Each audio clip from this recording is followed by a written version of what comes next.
Good afternoon, CHPs. So kuna wale wenye HS zao hazifanyi ama hazijakuwa zikifanya for the last few months. Okay, kulikuwa na issue ilikuwa ina affect kila mtu, but for now issue imekuwa inaitwangaje corrected. Sasa hii HS ya kila mtu inafanya. Kwa wale wenye haifanyi niko na solution ya kuja kuwasaidia at least ifanye. Unajua HS ndio inatumika sasa kulipa watu performance based sai. Kama hujafikisha performance yako 80% and above, ulipwi stipend yako, unaona, both national and government. Sana county government.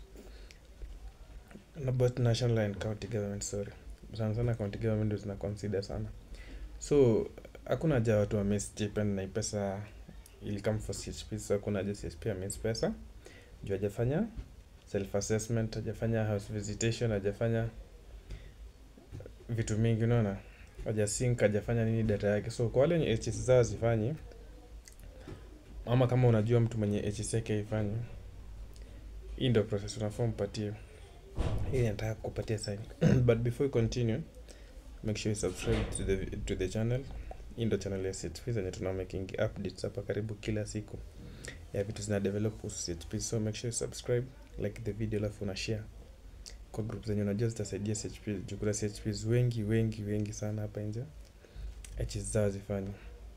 Hata mimi yangu iko inafanya mara ya kwanza, but nilitengeneza ndo nikasema hata pia nisaidie watu wengine wenye wajiki wanaweza fanya na hizo HS zao ndo zifanye pia, unaona.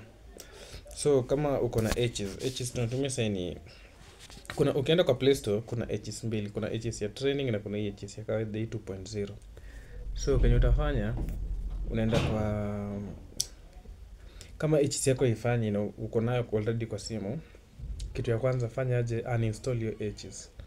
Kuna venye iko outdated kiasi lakini kuletea option ya ku-update. So kenye naweza kufanya kuambia ni ufanye uninstall, like delete your app kabisa kwa simu.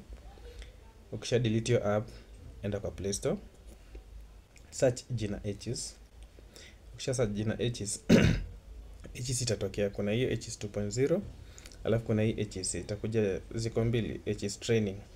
Achana HS training. HS training ile ni tulitumianga tukitrainiwa mara ya kwanza before tu install HS. Chukua hiyo HS nyingine 2.0.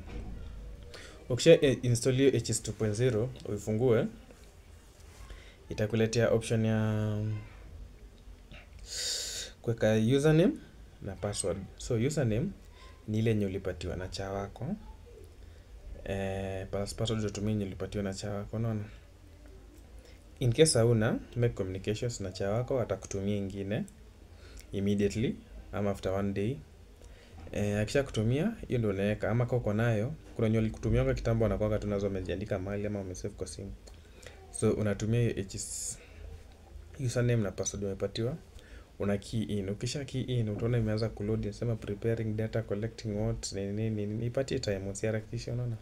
Sasa hiyo kwa umeload data vizuri kwa simu ama unatumia wifi, ipatie time, acha tu load polepole, load ukiangalia, usitoke kwa screen, back to kwa screen ukiangalia, unaacha na load. Kuna kitu kanazungukanga hapo katikati, tunaacha na load, itafika mali itafunguka. Na ukishafunguka hiyo HS, unaona mara ya kwanza even nilikuwa nasumbua watu HS haifanyi, eti unaenda kwa visit household uende fanya assessment, unapata inaleta option ya message ama phone call, unaona hizo mbili peke yake. Basi ukishafanya hivi nimekuambia, ukiingia kwa hiyo app uende kufanya assessment, utafanya iko sawa, utapata iko sawa sasa. Hakuna hiyo mambo ya nini ama nini. So let's make sure tume correct our HS, watu wafanye kazi, tuzidi kusukuma polepole as usual. So make sure subscribe, make sure share the video. I hope imesaidia watu wengi sana, and sitaki watu wa stipend. Unajua everybody ana deserve stipend after the hard work, unaona. So let's continue doing the self assessment, let's continue doing everything that is needed to be done. Kasonge.